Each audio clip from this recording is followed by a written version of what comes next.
రాజ్యపాలన చేస్తున్న కాలంలో యూదయ దేశంలోని బెత్లెహేములో యేసు జన్మించాడు. తూర్పు దిశ నుండి జ్ఞానులు యెరూషలేముకు వచ్చి, యూదుల రాజుగా జన్మించినవాడు ఎక్కడున్నాడు? తూర్పున మేమాయన నక్షత్రాన్ని చూసి ఆయన్ని ఆరాధించడానికి వచ్చాము అని అన్నారు. ఈ విషయం విని హేరోదు చాలా కలవరం చెందాడు. అతనితో పాటు యెరూషలేము ప్రజలు కూడా కలవరపడ్డారు. అతడు ప్రధాన యాజకుల్ని, పండితుల్ని సమావేశపరిచి, క్రీస్తు ఎక్కడ జన్మించబోతున్నాడు అని అడిగాడు. వాళ్ళు ఇలా సమాధానం చెప్పారు: యూదయ దేశంలోని బెత్లెహేములో.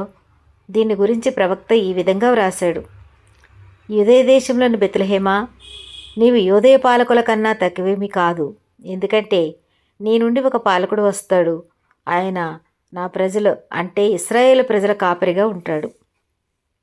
ఆ తర్వాత హేరోదు జ్ఞానుల్ని రహస్యంగా పిలిచి ఆ నక్షత్రం కనిపించిన సరి అయిన సమయం వాళ్ళని అడిగి తెలుసుకున్నాడు.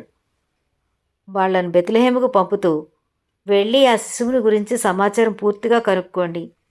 ఆ శిశువుని కనుక్కున్నాక నాకు వచ్చి చెప్పండి. అప్పుడు నేను కూడా వచ్చి ఆరాధిస్తాను అని అన్నాడు. వాళ్ళు రాజు మాటలు విని తమ దారిని తాము వెళ్ళిపోయారు. వాళ్ళు తూర్పు వైపున చూసిన నక్షత్రం వాళ్ళకన్నా ముందు వెళుతూ ఆ శిశువు ఉన్న ఇంటి మీద ఆగింది. వాళ్ళ నక్షత్రం ఆగిపోవటం చూసి చాలా ఆనందించారు. ఇంట్లోకి వెళ్ళి ఆ పసివాడు తన తల్లి మరియతో ఉండటం చూశారు.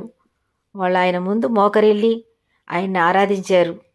ఆ తర్వాత తమ కానుకల మూటలు విప్పి ఆయనకు బంగారు కానుకలు, సాంబ్రాణి, బోళం బహుకరించారు. హేరోదు దగ్గరకు వెళ్ళొద్దని దేవుడు ఆ జ్ఞానులతో కలలో చెప్పాడు. అందువల్ల వాళ్ళు తమ దేశానికి మరో దారి మీదుగా వెళ్ళిపోయారు.